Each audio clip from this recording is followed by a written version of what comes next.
I left the police station without looking back, whistling a happy tune of sorts. Job done. Buildings like that preferred not to be stared at. They had a way of remembering faces, and the less it remembered of mine, well, the better for those who worked there, to be honest. Because those who knew of stuff like me had a horrible way of tidying themselves up after me, and often, and, well, always against their will. I can't lie. I like the idea of that, but do you know what? I can't really rely on the tidying up too often. People who made my life easy got pissy at me. Life was easier if they didn't get pissy at me. And the way to keep them from getting too pissy was not to need them too frequently. God, there was a lot of pissy in that, wasn't there? The afternoon light was thin and bright, the sort of light that made everything appear honest. It was a type of light that's not too bright but makes you squint anyway. It's fucking weird that light does that, isn't it? I mean, anyway. I didn't feel particularly honest about what I'd done in that cell. I mean, I had to do it. It was the sort of thing I do. I tried to feel satisfied, but that was difficult, you know. Well, I mean, it was something I would regret for a long time, I'm sure, but I'd done it. Yeah. I'd purchased 2 E-Type Jaguars that morning for far more than they were fucking worth. British racing green and silver. Proper colours of proper cars when cars were proper colours. None of that modern greige shit. Greige is a sad blend of grey and beige. Okay, Giorgio Armani decided on that being a colour, but to be honest, he should stick to fucking clothes. Can you imagine a proper bloke asking for a fucking greige car? No. My new old cars were British racing green and silver. They had long bonnets like drawn blades. Penis size issues much? Smirked my invisible companion. That's a stereotype conclusion, I responded far too quickly. I do not have penis size issues that I have to make up for by buying a penis-shaped car, I told the wolf with vehemence. I thought about that. What had I just blurted? Oh shit. The truth was, well, the E-Type is a proper penis-like shaped car, isn't it? Did I have a deep-seated, unrecognised fear that I had a small dick? Anyway, moving on before I psychologically analyse that into a mental issue. There are some moments in a man's life when the acquisition of a beautiful machine is justification enough for celebration. This was now one. Should killing Nisha not trouble you? Rumbled the wolf soul in my head. It brought my thoughts of cars. Eh? The wolf soul started laughing hard. Oh, he was joking. Who was Nisha? I replied, continuing the joke. I knew who Nisha was. Of course I did. Not thick. I'd just killed him, I think. It'd just been work. People imagine killing to be accompanied by thunderclaps, violins, and moral reckoning. In reality, it was just kind of what it was, killing. It was just that. Stopping a living thing from, well, living. Others found it difficult for some reason. I never really got it. It's really very easy to kill, especially people. They're not really made to last, are they? I mean, they're very delicate if you think about it. But other folk, they find it difficult. The killing, that is. So I do what is probably needed, and I'm kind of proper good at it. I walked on. Fenrir walked beside me. Not a metaphor, quite a hallucination. He padded along the pavement as though the city had been built with him in its mind particularly. He was a much larger specimen of wolf than any zoological authority would approve of, black as coal dust, eyes bright like a diamond. Shit, was that a Rihanna song quote? Not quite, replied the wolf without any embarrassment. Anyway, but to continue the description I'd begun, Fenrir was made of that particular density of shadow that the eye refuses to focus on. Where that invisible wolf walked, people drifted away, leaving his space uninvaded. No one ran from him and screaming from the scene, terror at his presence, but he was there in their heads, but not there in their heads. That made no fucking sense, but dead. The English language is proper strange, innit, if you think about it. Couldn't see him in their heads, but they knew he was there in his... Anyway, don't matter, do it. Anyway, people simply adjusted their course with the unconscious precision of prey animals who've remembered something very old about what they used to be. A mother tugged her child close, and knowing no reason to do so, she just was struck by a feeling she should protect her young. While she did it, the protecting that is, the businessman just there crossed the street without knowing why. Something in his head told him that he should. That something was right and should be listened to be honest. It was that proper ancient bit of his brain that cared not about the Dow Jones or the price of a barrel of oil, but about surviving the day when big beasties who want to eat you are about. What this avoidance meant was that the space around us formed and reformed like water parting around a stone. "It's always overly dramatic," I muttered. Fenrir didn't answer, not in verbalised words. How do I describe it to the unwolfy souled? The wolf's presence pressed against the inside of my skull like the suggestion of blood and teeth. Blood and teeth in a nice way. You enjoy drama of it. The wolf flashed into my mind. "Don't flatter yourself," I replied. I did. Enjoy it. The drama we created in people. I mean, this duo, to be honest, was worth avoiding. We now moved through a market at the edge of the town where striped canvas stalls flapped like tired flags and the air smelled of frying onions, perfume and apples stacked in patient pyramids. Something was annoying the wolf. I felt it. "What is it?" I asked him. What the fuck is an artisanal fucking market? Asked the wolf. Never heard of one of them before. I considered this. They were fairly a new thing to me too. I think it's where the middle classes come and pay massively over the odds for organic things and gin someone made in their bath at home, flavoured with like rust, spit and rare and specialised horseshit. Replied the wolf. Humans are proper mental, huh? He said as he paused and looked around himself as if noticing the place properly for the first time. Self-important wankers. He continued. What happened to farmers' markets? "Oh, Fen, you need to keep up. They are so last decade," I told him, not breaking stride. Huh? He said in my head, and then began to catch up with me with his long, easy lope. As I continued to walk through the unknowing but feeling crowd, my hand passed over a crate, as casually as a blessing, and came away with a bright red, gigantic, organic, orgasmic-looking apple. I sank my teeth into its flesh.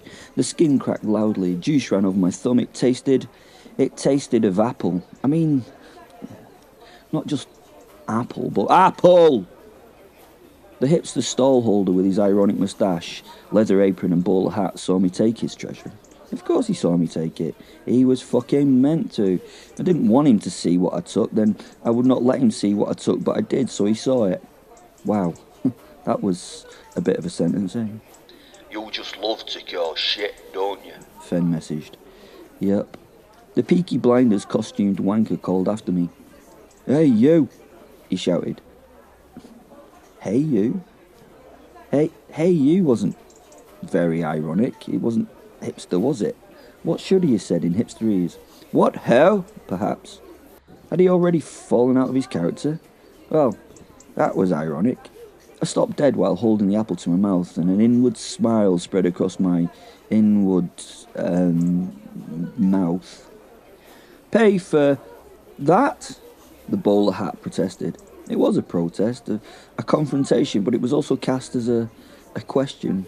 I stopped, I turned. It was like no dramatic turn, no swirling Neo-style court, no cinematic moment, just a pivot.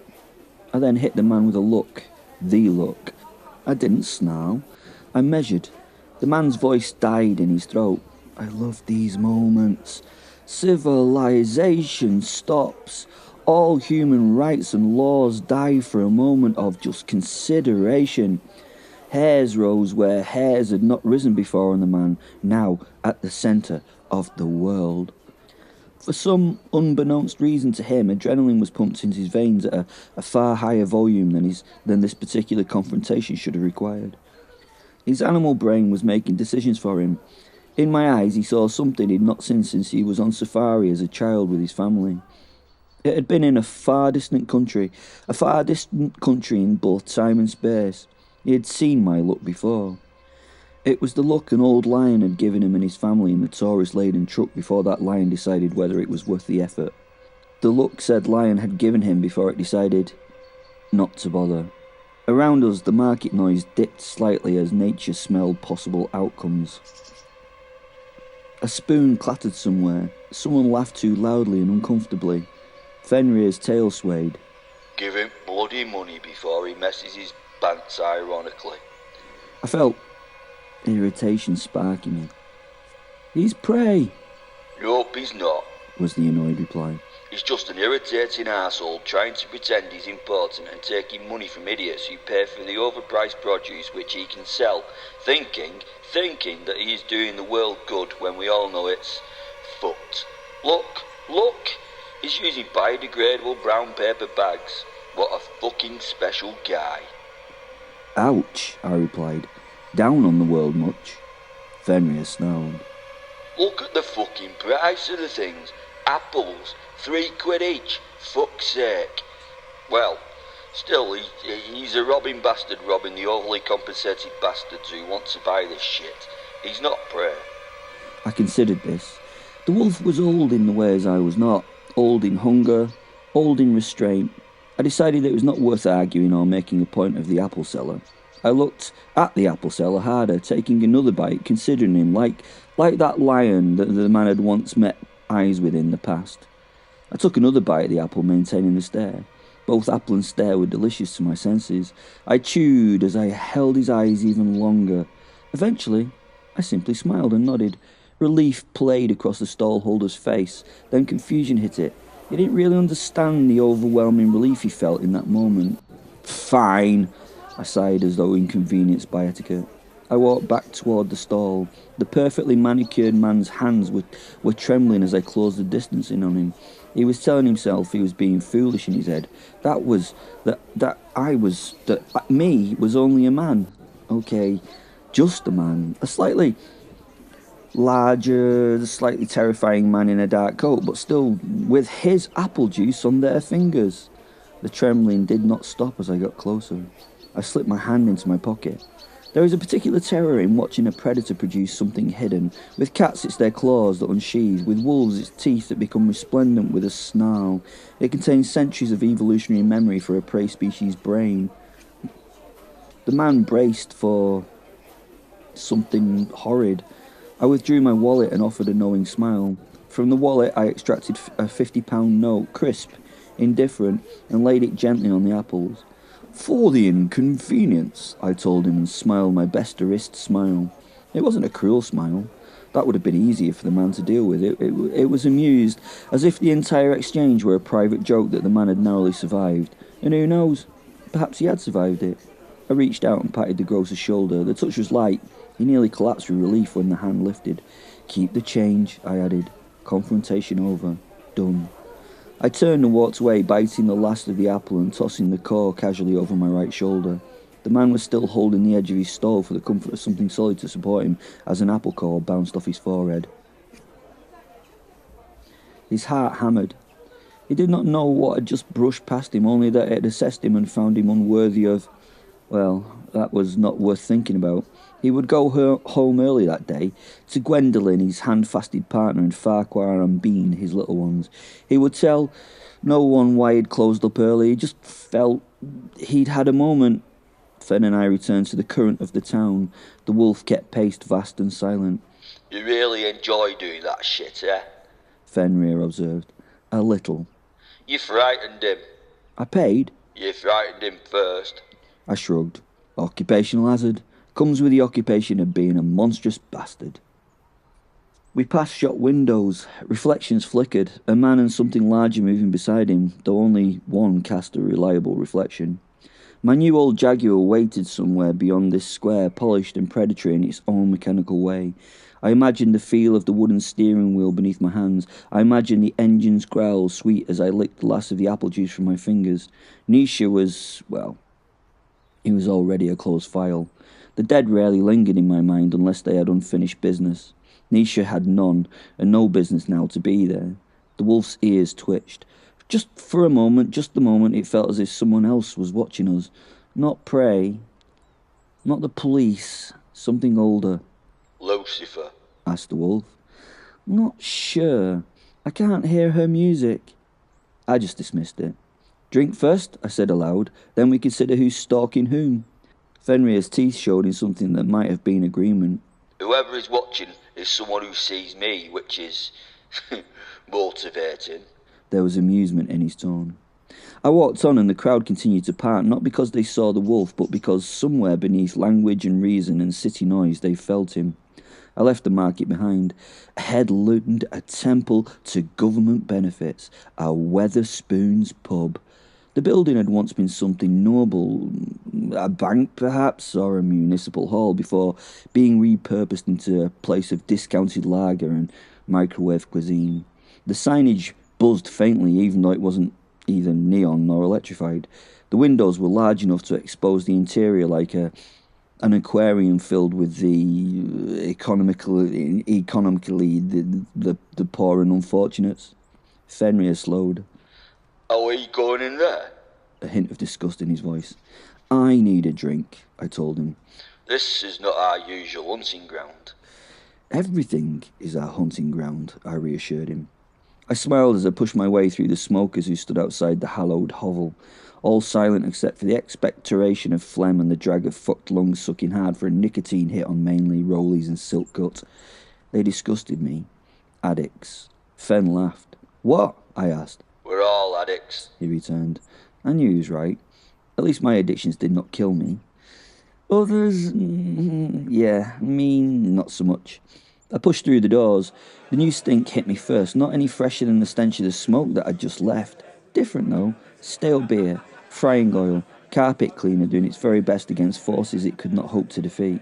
There was also something faintly sweet and tragic like spilt cider and lots of unrealised potential. I paused just inside. The Phaeton Arms, my usual haunt, flickered in my mind. Dark wood, low light, goblins gambling in corners, zombies arguing about philosophy and slow, thoughtful groans. It had a certain charm. Predatory, yes. Sinister, absolutely. But refined in its own infernal way. This place was a scene of democratic decay. At a table near the window sat three men who looked as though they'd been poured into their chairs in 1997 and never fully reassembled. Their skin had the faint greyish cast of individuals whose primary light source was television. One blinked slowly at nothing in particular, another chewed with the patient dedication of a cow contemplating eternity. Zombies? Fenrir observed. No, I replied internally. Zombies have purpose, they move towards something. Well, these move towards refills, Fen said. Near the fruit machine, a cluster of women with sharp laughter and sharper eyeliner clutched fluorescent cocktails. The hair was sprayed into architectural defiance. One wore leopard print in a manner that suggested that she'd defeated that leopard personally. They cackled in overlapping bursts, circling an invisible sort of hierarchy. Goblins. Phaeton goblins at least understood contracts. These ones negotiated social dominance with Prosecco and passive aggression. A big man in a high-visibility vest slept upright in a booth, mouth open, emitting a low rumble that vibrated the condiments. Troll, Fenrir offered. Bridge adjacent, I replied dryly. Further in, a lone figure hunched over a laptop, nursing a half-pint as if it were a long-term investment. His expression was one of permanent grievance. He radiated the air of someone who had read half an article about something and would happily explain it to anyone unfortunate enough to make eye contact with him. Warlock without power, Fen commented. Cruel, Will thought. Accurate. I moved through them and as before, space opened. Subtly, chairs shifted, conversations dipped. No one consciously registered me, but something old in their spines did. We reached the bar and blinked. Behind it stood a woman who appeared to have stepped directly out of 1986 and refused to apologise. Her hair was a monument, teased, lacquered, ambitious. Shoulder pads broadened her silhouette into something approaching military architecture. Her eyeshadow shimmered blue, defiantly. She looked at me, masticating something in her mouth that I really hoped was some sort of gum. She paused her mastication as her gaze travelled over my body, slowly, uncomfortably. "Well," she said, voice textured with decades of cigarettes and unfulfilled romance, "you're a bit of alright stuff, aren't you, love?" I just fucking stared at it. Fenrir lifted his head. Hag? He questioned. "She's not a hag," I returned. "I think. I wasn't really sure in this case. The woman had some sort of power, definitely. It was corrosive power, a power that would denigrate a person's soul. I considered her further. No, she's not a hag, but she is some sort of ancient predator disguised in synthetic fibres." She's 60. "Yeah, and doesn't look a day over 107. Precisely.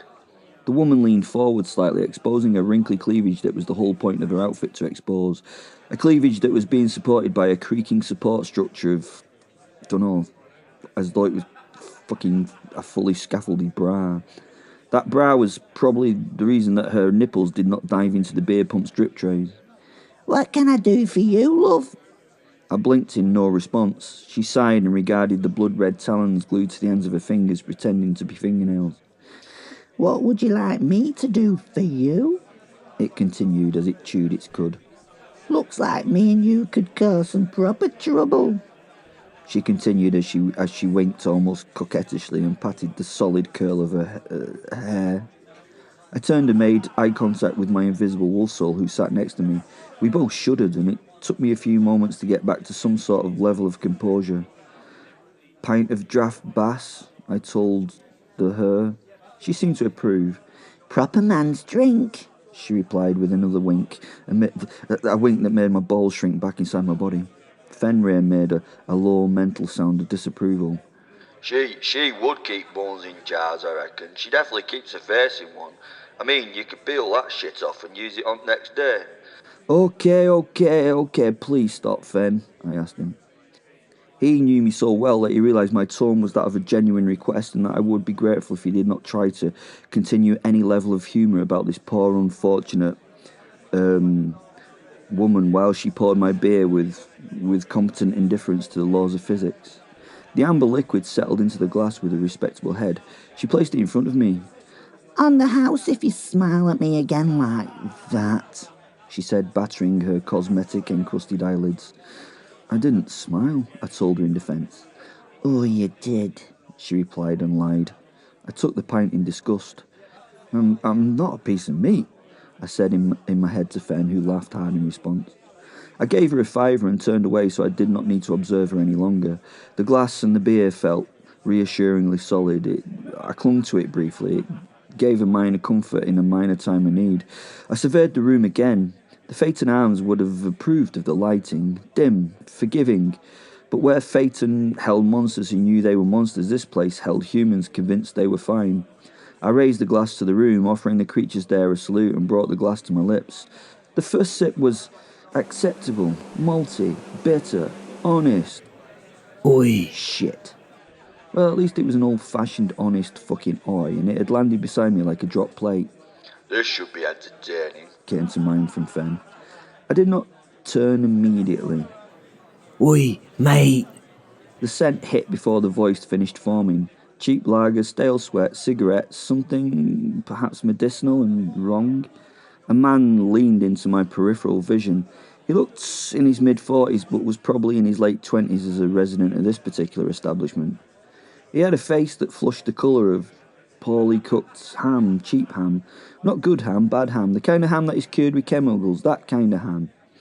Fen butted in. Please shut the fuck up about ham. The eyes in that misshapen head that had said oi at me were unfocused but ambitiously trying to meet mine. Seen you before, or you have? The man declared as he wiped his nose with his fake Stone Island jumper. He clearly hadn't.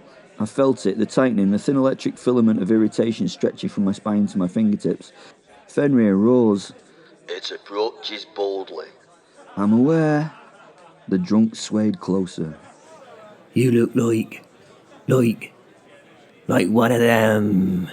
He faltered as he tried with difficulty to build a sentence with an alcohol-fuddled, or is it befuddled brain, Befuddled. said the wolf. Look like one of what? I asked and genuinely wondered. Like one of them army blokes you do. You in the army? I bet you is. Fuck's sake.